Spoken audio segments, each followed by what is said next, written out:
Hi friends, good morning. ఎలా ఉన్నారు? చదువుతున్నది హరీష. రచన నీతో నాకు ఆ పని ఉంది. రచించిన వారు మీనా ముక్తేశ్వర్ గారు. సరే, ఇంక కథ చదువుకుందాం. సాఫ్ట్వేర్ రామకృష్ణ వీకెండ్ ఫ్రెండ్స్ దగ్గరకు వెళ్ళాలని హడావిడిగా కార్ దగ్గరకు వచ్చాడు. వాచ్మెన్ ఏదో చెప్తుంటే వినబోతున్నవాడు కార్ లోపలికి ఆశ్చర్యంగా చూశాడు. లోపల ఒక అమ్మాయి కూర్చుని ఉంది. ఎవరు మీరు? అన్నాడు రామకృష్ణ. నా పేరు మాల. అర్జెంటుగా హాస్పిటల్కి వెళ్ళాలి. ఓ, పాజిటివ్ బ్లడ్ కోసం హాస్పిటల్ వాళ్ళు ప్రకటన ఇచ్చారు. అర్జెంటుగా వెళ్ళాలి. ఎవరిని లిఫ్ట్ అడిగినా ఇవ్వలేదు. నేను మీ ఇంటి బయట నుండి వెయిట్ చేస్తూ ఉన్నాను. ఈలోపు మీరు హడావిడిగా బయలుదేరుతూ అటువైపు వెళ్తున్నారన్న విషయం మీరు మాట్లాడుతున్న ఫోన్ ద్వారా విన్నాను. ఇఫ్ యూ డోంట్ మైండ్, నన్ను అక్కడ దింపి వెళతారా? అన్నది మాల. మీరు ఇలా కారులో కూర్చుని దింపుతారా అంటే ఎలా అంటూ కారులో కూర్చున్నాడు రామకృష్ణ నవ్వుతూ. ఎవరు మీరు? ఎక్కడి నుంచి వచ్చారు? అన్నాడు రామకృష్ణ కార్ డ్రైవ్ చేస్తూ. ముఖానికి చున్నీ కట్టుకుని కళ్ళు వరకే కనిపిస్తున్నాయి అని కొంచెం అనుమానంగా ఉన్నాడు రామకృష్ణ. తన జాగ్రత్తలో తను ఉన్నాడు. గవర్నమెంట్ హాస్పిటల్లో పేషెంట్కి ఆపరేషన్ చేయాలి, బ్లడ్ కావాలి, ఎవరైనా దాతలు ఉంటే అని టీవీలో ఇప్పుడే యాడ్ చూశాను. అందుకే వెళ్ళాలి అనిపించింది. పాపం ఆ అబ్బాయికి గుండె ఆపరేషన్ చేయాలట తర్వాత, అన్నది మాల. మాట వింటుంటే ఏ ఫ్రాడ్ మైండ్ ఉన్న మనిషిలా లేదు. స్వచ్ఛంగా ఉంది. మనిషి చూస్తున్నా కూడా మంచి అమ్మాయిలా అనిపించింది రామకృష్ణకు. ఈ ఏరియాలో మిమ్మల్ని ఎప్పుడూ చూడలేదే అన్నాడు రామకృష్ణ. కొత్తగా వచ్చామని చెప్పింది మాల. హాస్పిటల్ రావడంతో మాల దిగిపోయింది. ఏమీ అనుకోకుండా కాస్త లోపలికి రావచ్చుగా అన్నది మాల. ఏదో ఒక రకమైన భావన కలిగి మాల వెంట నడిచాడు. అసలు ఆ అమ్మాయి చెప్పేది నిజమా కాదా అని మనసులో ఉన్న అనుమానం తీర్చుకోవాలన్న ఊహతో కూడా రామకృష్ణ కారు దిగాడు. అక్కడ పేషెంట్లు ఉన్న మాట నిజమే. బ్లడ్ ఇవ్వడానికి మాల బ్లడ్ టెస్ట్కి తీసుకున్నారు. అక్కడ వాళ్ళు ఏడుస్తూ, అమ్మాయి ఎవరైనా తెలిసిన వారు ఉంటే కొంత డబ్బులు ఇచ్చేలా చేయండమ్మా అంటూ వేడుకున్నారు వాళ్ళు. చాలా పేదవాళ్ళులా కనిపిస్తున్నారు. బెడ్ మీద పిల్లవాడు బక్క చిక్కిపోయి ఉన్నాడు పాపం. ఈ ఒక్క పిల్లాడే అన్నా, నాకు ఎవరూ లేరు దిక్కు, ఏదైనా సహాయం చెయ్యి అంటూ అడుగుతున్న ఆ అమ్మాయి వైపు చూసి, నేను చేస్తాను, మీరు వెళ్ళండి అన్నది మాల. మీరు వీకెండ్స్లో ఎలాగో ఎంజాయ్ చేస్తారు, డబ్బు చాలా ఖర్చు పెడతారు, ఫ్రెండ్స్ అందరూ కలిసి తలా ఒక 2000 ఇవ్వండి, అలా మొదటి ట్రీట్మెంట్ మొదలు పెడతారు.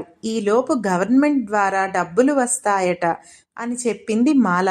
చాలా తెలివిగా ఉన్నావనుకోవాలో లేక తెలియని మంచి మనసో, వయసులో ఉన్న ఆడపిల్లవి అయి ఉండి నాతో అంత ధైర్యంగా కారు ఎక్కువచ్చావనుకోవాలో, జాలి ఉన్న అమ్మాయివా లేక ఏమిటో అర్థం కావడం లేదు, కానీ చిత్రంగా ఉంది నీ క్యారెక్టర్ అనుకున్నాడు రామకృష్ణ మాల వైపు చూస్తూ.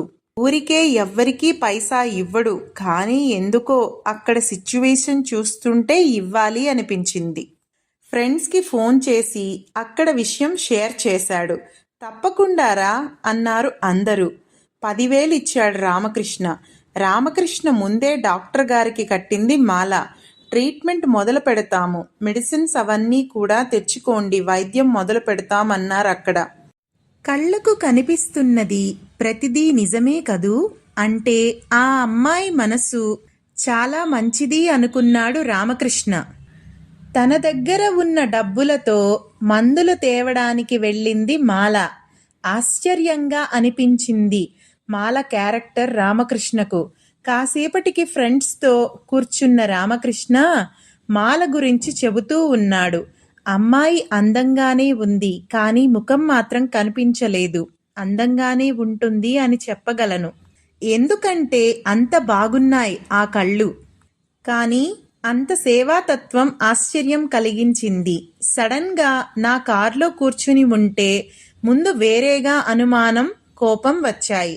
చూస్తే ముఖానికి అలా కట్టుకుని ఉండేసరికి దొంగ అయినా అయి ఉండొచ్చు అనుకుంటాం కదూ అని నవ్వాడు రామకృష్ణ. బాగుందిరా, ఒక అమ్మాయి గురించి నువ్వు ఇంతసేపు చెప్తున్నావు. గీతకు తెలిసిందంటే నీ పని అయిపోతుంది అన్నారు అందరూ. ఏమీ లేదు, ఏదో ఇంట్రెస్ట్గా అనిపించింది. సేవలు నువ్వు పెద్దగా చెయ్యవు, కానీ మంచి మంచి ఆర్టికల్స్ రాస్తూ ఉంటావు పేపర్లో సేవలు చెయ్యాలి అంటూ. ఆ విషయాన్ని చూసి నీ దగ్గరకొచ్చిందేమో అంటూ నవ్వారు. ఏది ఏమైనా నాతో కూడా దానం చేయించిందిగా అంటూ నవ్వాడు రామకృష్ణ. చాలా ఇంట్రెస్టింగ్ క్యారెక్టర్గా అనిపించింది అంటున్న రామకృష్ణ మాటలకు ఇక చాలే వదిలేరా, అది మన విషయం కాదు కదా, నీకు ఆల్రెడీ గీతతో ఫిక్స్ అయిపోయింది, ఎందుకు మధ్యలో అని మాట్లాడారు ఫ్రెండ్స్. మరుసటి రోజు రామకృష్ణ తమ ఇంటి డాబా మీద తిరుగుతూ ఉన్నాడు.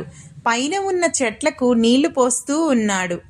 రోడ్డు మీద దూరంగా కనిపిస్తే ఆ అమ్మాయి నిన్న కనిపించిన అమ్మాయిలా ఉంది అని వివరంగా చూశాడు. అవును, మాల అనుకుని చూస్తున్నాడు. ఎవరో ఇద్దరు ముసలి వాళ్లను రోడ్డు దాటిస్తూ ఉంది. వెరీ ఇంట్రెస్టింగ్, చాలా మంచి అమ్మాయి అనుకున్నాడు రామకృష్ణ. ఆ తర్వాత రోజు కూడా మాల ఒక చోటకి వెళ్ళి వస్తుంటే అక్కడ మాల గురించి ఎవరు ఏమిటి అని అడిగాడు రామకృష్ణ వాచ్మ్యాన్ని.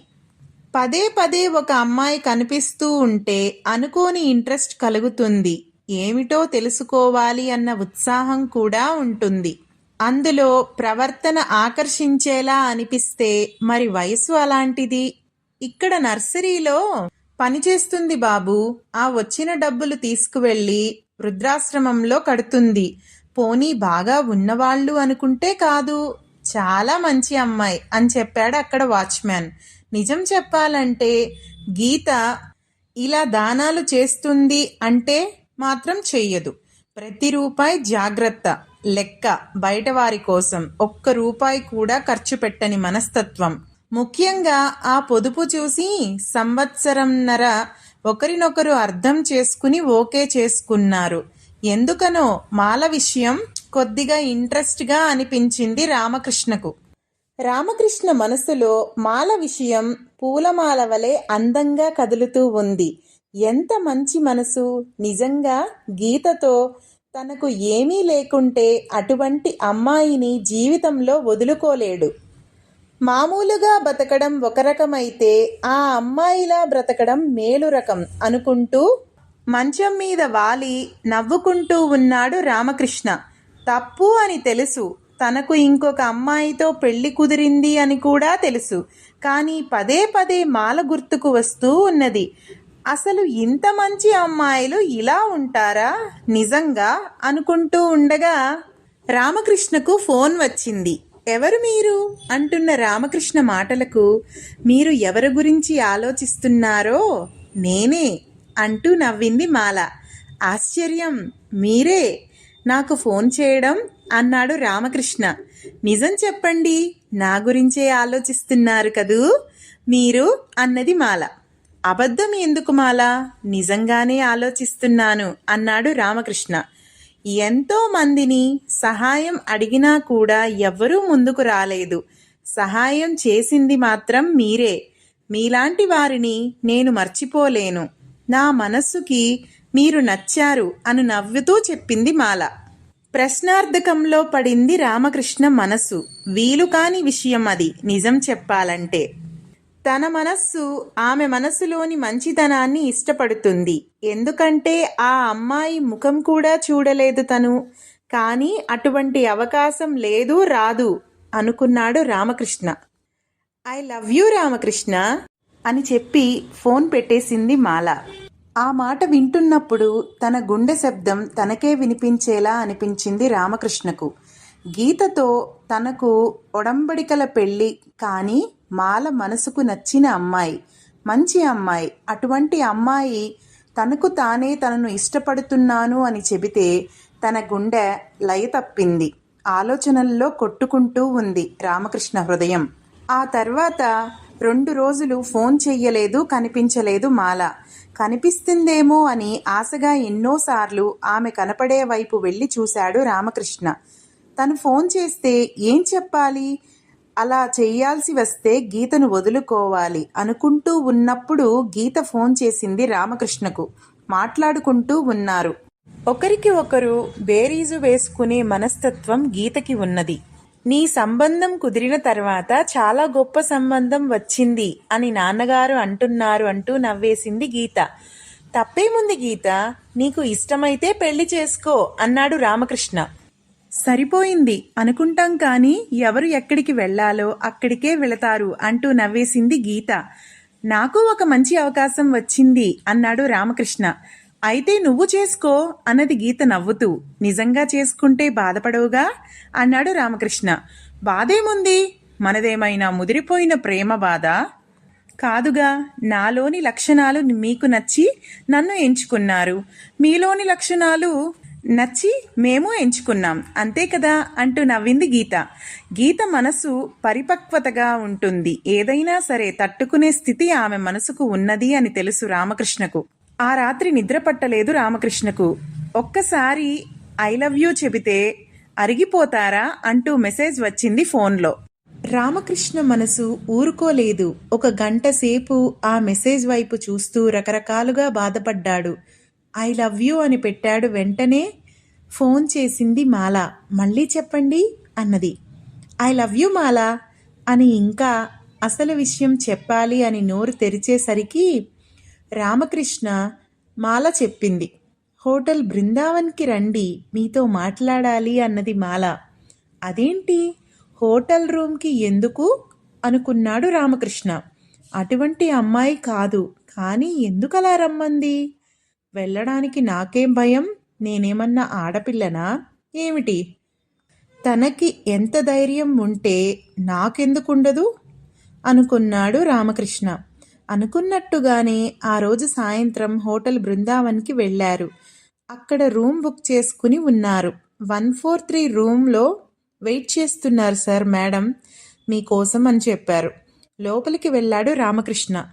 అరగంట తర్వాత బయటికి వచ్చాడు. తన నిర్ణయం తప్పు, ఎంత తప్పుగా అర్థం చేసుకున్నాడు. కనిపించేది ఏదీ కూడా నిజం కాదు అని తెలుసుకున్నాడు. తనలాంటి వాడికి గీత కరెక్ట్ అనుకున్నాడు రామకృష్ణ. ఇవాల్టికింతే ఫ్రెండ్స్. మళ్ళీ మరొక భాగంతో రేపు కలుసుకుందాం. అంతవరకు సెలవు.